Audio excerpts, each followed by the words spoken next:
Today's Friday, March 7th. This is the 1970 Cadillac DeVille & Calais horn pad, the electrical horn pad from my friend Perry in Arkansas. He sent me his original horn pad, which is basically unrepairable and totally stiff.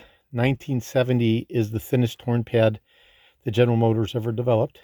So it requires a supple, highly flexible horn pad in order to accommodate the very thin distance of the contact tabs that facilitate the horn actuation at the three corners of the TriStar horn pad, as well as in the center Cadillac crest location. So this is video number 1 out of a 2-video set. I've gone ahead and I've used his original backing plate and his electricals. I've replaced the horn pad because this one could not be revitalized. It is basically too stiff, as you can see. No flexibility whatsoever, and we need the ability to have a very supple horn pad in 1970 if we want the horn to work.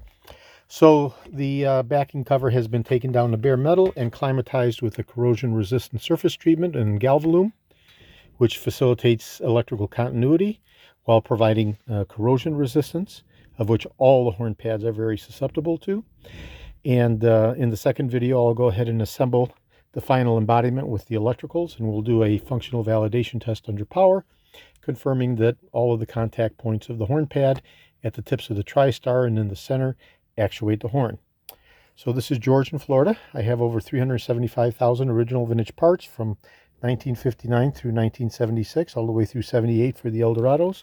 I'm best known for my restoration of the Cadillac steering wheels, the tilt and telescopic steering columns, the power seat mechanisms, the instrument clusters, and other critical hard-to-source original vintage Cadillac items, including the repair and revitalizing of the horn pads.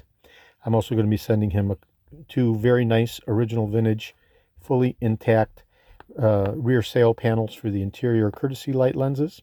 2 of those lenses to replace. Okay, this is George in Florida. Today is Friday, March 7th. Thank you very kindly.